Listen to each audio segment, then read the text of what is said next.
Hey guys, let's get into it. Like today I opened my news feeds and they were like a whole bunch of stuff on there that if you were watching, you would have been like, like what is happening? For real, for real. So we're gonna just gonna get into one. And so let me go back to my news feed and stroll back up just so you can get an idea of what I saw when I opened my phone, like y'all do. So I opened this one with this one saying China surrounds Taiwan for a massive invasion, rehearsal drills. So I click on that, I'm like, damn, what's going down with China? And so Chinese military deployed forces all over the island of Taiwan over the weekend and set a large-scale military drills that one Chinese military analyst called rehearsal of possible real action. So yeah, this is where America gonna get all caught up in that war. So we're gonna talk about that on the next video. Get in detail about that. Which when these countries start to bickering back and forth, it's one thing. When they start going to war back and forth, everybody should be watching. Okay?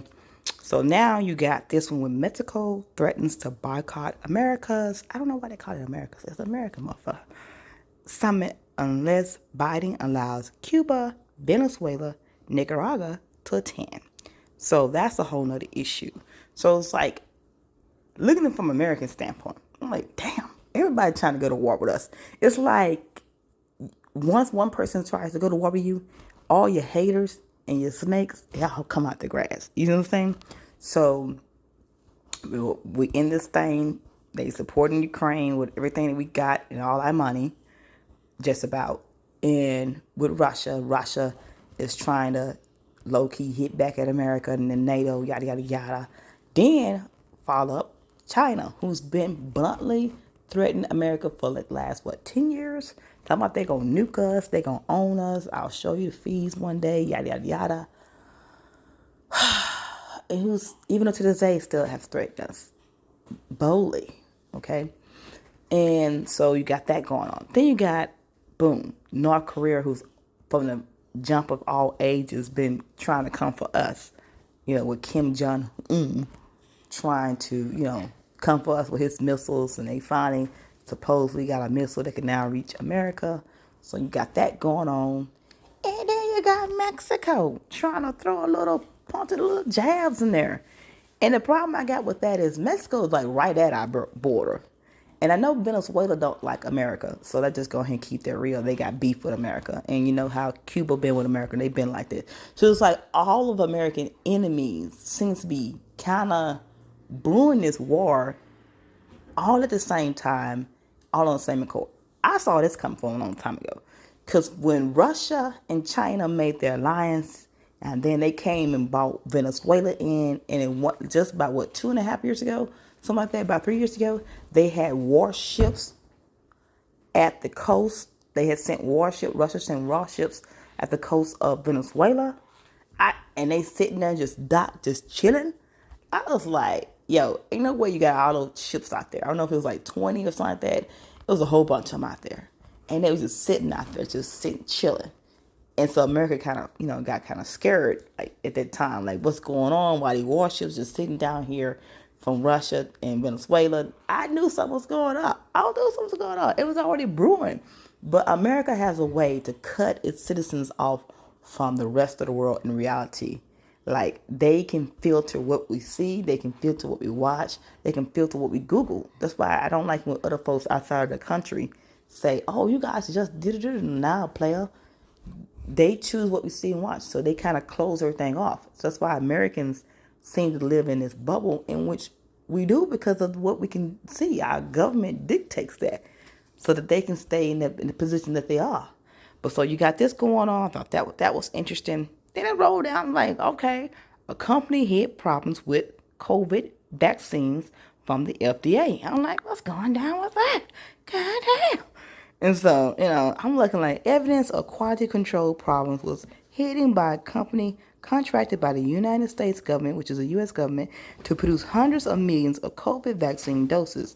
A new House committee report shows it noted that Emergent Biosolutions didn't disclose the issues at its Bayview plant in Baltimore to U.S. Food and Drug Administration inspectors in February.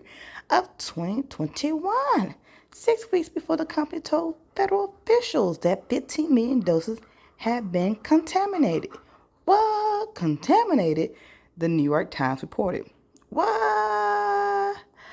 What? Oh man, see, look, told you this. Look, it's always something. And so we're gonna go back. We gotta get in that till another day. So there was some contaminated doses. I'm pretty sure they got out. Yada yada yada. Stuff hitting the fan for real, for real. Okay, so we're gonna keep going. I strolled down, looked like solar storm warning. X1 solar flare reported on May 10th. Radio blackout alert issue. I mean, this is a damn movie within itself. Then we stroll down and says Democrats treat Black Americans like political pawns. No wonder we're jumping ship. So I can see that because that's been going on for decades. No biggie. I don't know what to deal with this. Whatever. My dog is like barking at me. Sit down, Winnie. Sit. Then says Sri Lanka is the first domino to fall in the face of global debt crisis. Interesting. I'm going to have to get into that. So, global debt crisis, which I can see that because that's the thing I worry about with some African countries, because if they're in debt with China and they fall, I feel like China will own them or own a big part of them, or at least their economy. Earthquake on Mars, that's like, wow. Okay, whatever. And then this one says, this is something happening in Black Americans in America. It says, once you cut that hair off, you cut off your line to your ancestors. One mother of a teenager blames her son's school. Let me click on it. Whoa, it's a lot going on in America. Blames her son's schools. Braided hair or cornrows policy is discriminatory for Black students can't attend class.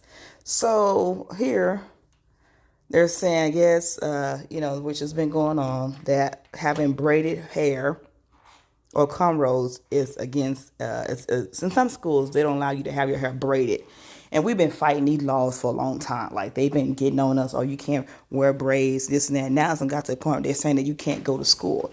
You can't go to elementary, middle school, high school with your hair braided or cornrows, et cetera, et cetera. It's against the policy, et cetera. So, with that being said, here I'm going to read a little brief description on it so we can keep rolling. Earlier this month, we reported about the incident in which a 7th grade social studies teacher is accused of making Black students wearing handcuffs during lessons about slavery and not allow them to leave class if they feel uncomfortable, something that was in accordance with the teacher's class policy, as it had allowed white students to leave class if they wanted, but not Black students. While the investigation about the specific incident is still ongoing, other incidents involving Black teenagers are being reported almost on a daily basis in schools across the country.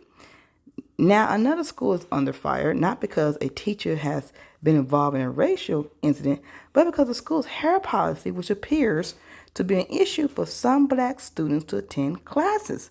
According to multiple sources that already reported about the story, mother of a Black teenage student claims the school's braided hair or cornrows policy is discriminatory for her Black son, and he's unable to attend in-person teaching because he fails to comply with the policy. That is insane. Insane. So this is the type of, and it goes on and on. You guys can read. I'm just gonna let you guys silently read and have this up here, just kind of strolling so you could read. And yeah, in case you didn't get this going on, I'm glad a lot of this has now been bought out versus before. It's a lot. It's a lot, man. It's a lot for, Black Americans to have to go back. In this case, some people are still reading, to be dealing with this in modern day times.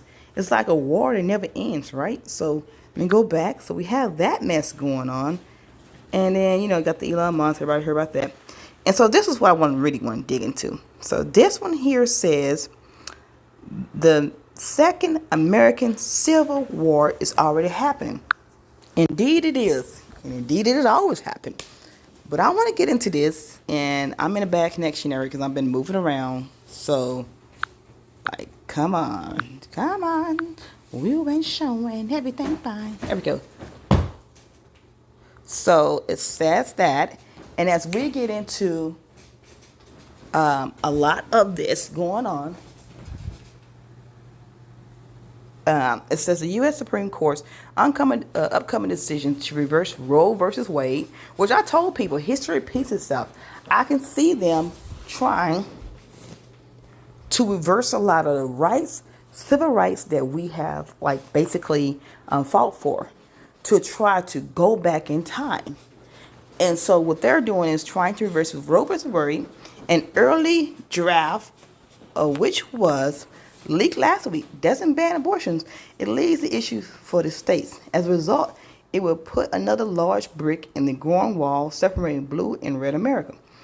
The Second American Civil War is already occurring, but it's less of a war than a kind of began separation. I think it's a little bit more to that. Anyways, moving along.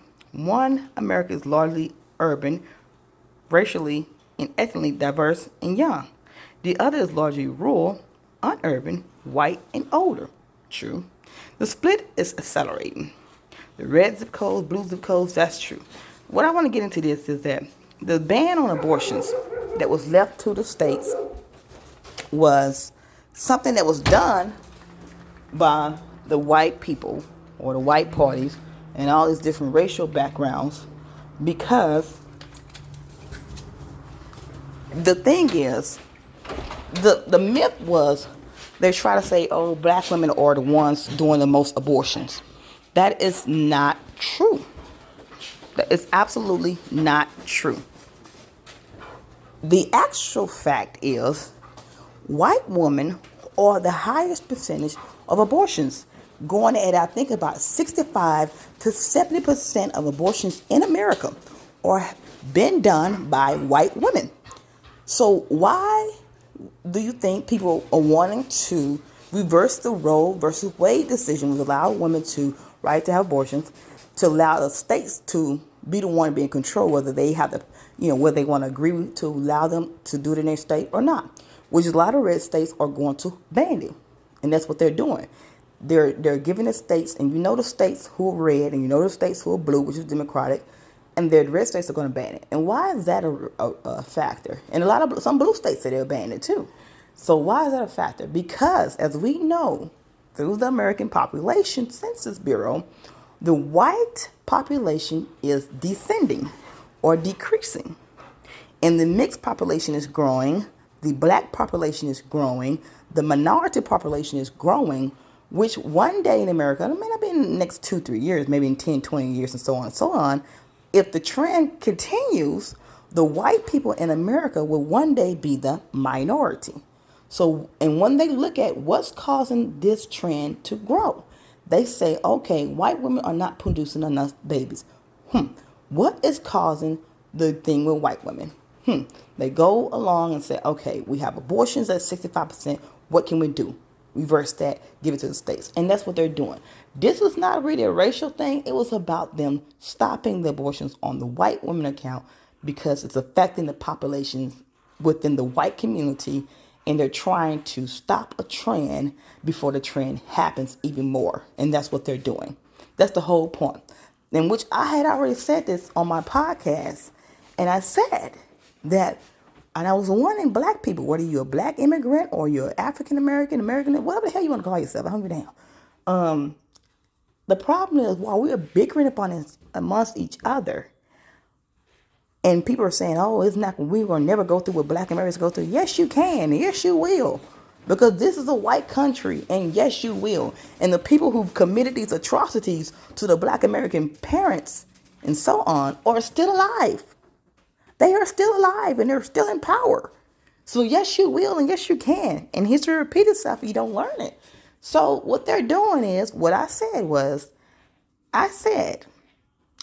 when the population of people of minority or of color starts to grow, you're going to see more racism, more radical racism, more changes in law, more dictation of power, because they are not going to let you black people make them the minority in the country that they feel like they run or own. It's just not going to happen without a real war. This is the beginning of the war. And then it's going to get physical. And then you're going to see times change. It's almost going to start to feel like you back in the 1900s with the lynching, with the hatred, with the KKK. All of those groups are going to come back up because it's a part of white supremacy to be in ruling power. And when you have dominoes that come into play that starts to affect that, every action has a reaction. So here you got all this mess that I just went over. And this is the first part of it. The first dominoes are starting to fall. They're starting. People are looking at this little portion. You got to look at the bigger picture. Because one thing about people and race of people and white people in that category, they like to look ahead. And they look at the bigger picture. And they'll start putting little dominoes to affect that. So that's what this is about. Because it ain't the black people that really doing abortion. They're a small percentage of the abortion. The abortion is white people. And then you have the medical racism to help limit the population, to limit immigrants. Even when immigrants are legally detained, they are doing, they're castrating them so they don't have babies. They're castrating the legal immigrants, or immigrants are trying to come in. You're trying to come in, they might castrate you so you won't have babies, and these people are most likely a minority or of color, and so on. So you got that going on. You got medical racism in the hospital. We saw that boom in the pandemic.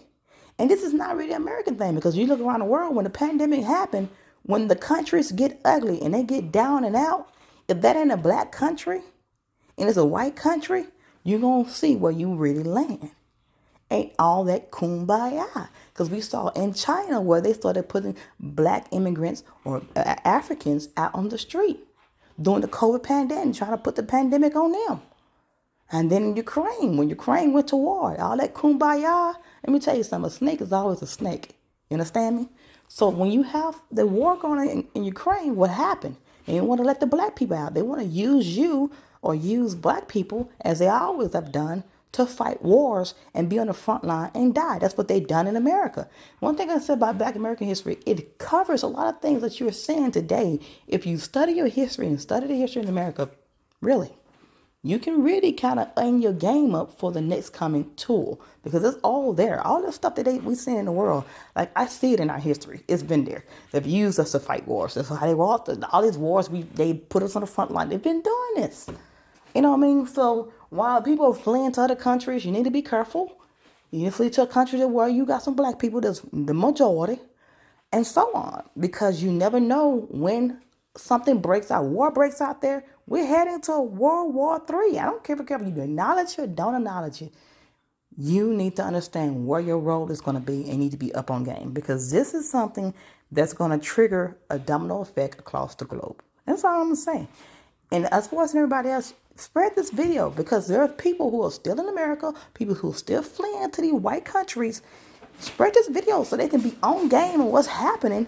And I hope they get the bigger picture to get themselves together, get up out of that situation, get up out of that country if need be, hopefully, and get back to a country where black people in power, and we need to go that direction, build a power up so that we can be better reinforced to combat anything that might try to spread there. But you'll be a lot safer there than you'll be in their own country. So it is what it is. Let's get the message out, people.